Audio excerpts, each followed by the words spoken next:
पता है जब मैं 10th क्लास में था, पढ़ाई में मैं तो कुछ खास नहीं था। मैं उन बच्चों में से आता था जो पढ़ाई छोड़कर सारे कामों में अच्छे होते हैं। तुम इनसे क्रिकेट खिलवा लो, फुटबॉल खिलवा लो। हाँ, मैं भी वैसे ही था। स्पोर्ट्स में अच्छा, क्रिएटिविटी में अच्छा, बस पढ़ाई मत करवाना। फिर रिलेटिव्स भी कुछ ऐसे ताने मारते थे, पढ़ाई छोड़ के कुछ भी करवा लो इनसे। हाँ, तो उसमें दिक्कत क्या है सड़ेली आंटी? पढ़ पढ़ के क्या तुम्हारे विक्की जैसा हो जाऊं? 2 1 get 2 2 2 या 4। नहीं नहीं नहीं, सब ठीक हो जाएगा। तो 10th क्लास बोर्ड होती है और इस क्लास में तुम्हारे पास चॉइस नहीं होती, तुम्हें पढ़ना ही पड़ेगा घर वालों के प्रेशर के कारण। फिर यहाँ तुम्हारी क्रिएटिविटी या टैलेंट काम नहीं आते। भले तुम्हें जमीन पे सर रख के इतना तेज घूमना आता है कि तुम उड़ भी सकते हो। तो जब मैं 10th क्लास में था, मेरा पढ़ने में कुछ खास मन नहीं लगता था। मेरी मम्मी ने भी मुझे कुछ उपाय बताए। सुबह जल्दी उठ के नहा धो के पूजा पाठ करके पढ़ने बैठा कर, सब कुछ याद हो जाएगा। नहीं, मुझे एक बात बताओ, ये सुबह उठ के जल्दी पढ़ने वाली बात लोग इतना बड़ा चढ़ा के क्यों बताते हैं? नहीं, बिल्कुल ऐसे बोलेंगे, हाँ बेटा साल भर पढ़ाई नहीं करी और अभी तुम्हारी फट रही है, कोई बात नहीं, एक दिन सुबह जल्दी उठ के पढ़ लो, सब कुछ याद हो जाएगा। तो अंकल, आप सुबह उठ के पढ़ लेती है, गैराज क्यों संभाल रहे हो?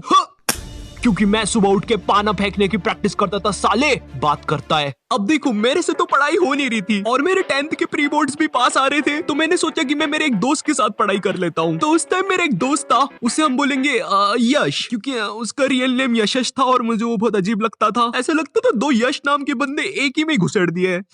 अब जो ये यश था ना, ये पढ़ाई और मस्ती दोनों में अच्छा था। मुझे नहीं पता कैसे था, बट था। तो अब मैंने फटी में अपनी झोली और पानी की कुप्पी उठाई और यश की गुफा की तरफ चल दिया। यश, मुझे भी पढ़ा ले अपने साथ। पहले ये बता, तेरा एसएसटी में कितना हो गया? अरे एसएसटी की तो पुस्तक ही नहीं मिली मेरे को जब मैं लेने गया था। तू पुस्तक खरीदने कब गया था? सोमवार माने कल। ओह, फिर तो तू पास नहीं हो पाएगा। ठीक है। फिर मैं अपनी पानी की कुप्पी और झोली उठा के घर आ गया।